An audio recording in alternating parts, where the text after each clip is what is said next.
Magandang araw! So ngayon po ay araw ng Sabado at syempre po bentahan po ng basura or magbebenta po ako ng basura ngayon.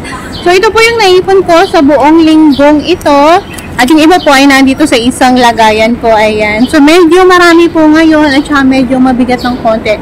Compare po last Saturday po, ayan. So, ayan, pupunta na po ako ngayon sa bentahan ko po ng basura. So, ito na po yung mga naipon ko and syempre, ibibenta ko po. So, marami po ako ngayong mga karton compare last time. Ayan. So, may nakita kong cute dog, oh. So cute! Ayan. So, tuntua talaga ako pag nakakita ko ng aso. Ayan. Ayan, namiss ko tuloy si Tammy. Ayan. So, yun na yun siya. So cute! Ayan, so magbibenta po ako ng basura ngayon at syempre po para rin po makatulong din sa amo ko at syempre po dito po para mabawasan po ang problema po sa basura. So isa rin po itong naisip ng government po ng Hong Kong para syempre po makatulong din po sa mga mamamayan dito at the same time po syempre po makabawas po ng pollution or waste pollution po dito sa Hong Kong. Ayan. So, okay din po yung naisip nila.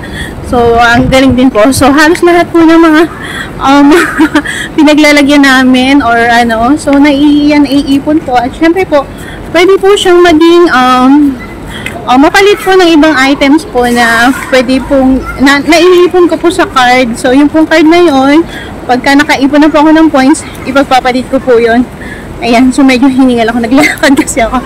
So, ipagpapalit ko po yun ng mga items na kung ano po yung mga kailangan sa bahay. So, kalimitan po yung kinukuha ko po dun is yung cooking oil at saka po yung mga towel at saka tissue. So, yun po yung mga nakuha kong items po na naipon ko sa pagbibenta po ng mga basura ko. Basura namin ng amo ko. Ayan. So, ayan. Siyempre, tulong ko na rin po sa amo ko. Siyempre po, tulong ko na rin po dito para mabawasan po yung mga basura po dito sa Hong Kong. Ayan. Sana po sa Pilipinas ganito din para mabawasan din po yung mga basura po natin sa Pilipinas. Okay. Salamat po sa panonood. At siyempre po, punta na po ako sa bentahan ko ng basura. Okay. Ingat po tayong lahat. And salamat po sa panonood. Paalam po. Bye! Seen a lot of change, been through a lot of pain. Some things are not the same as they were a year ago.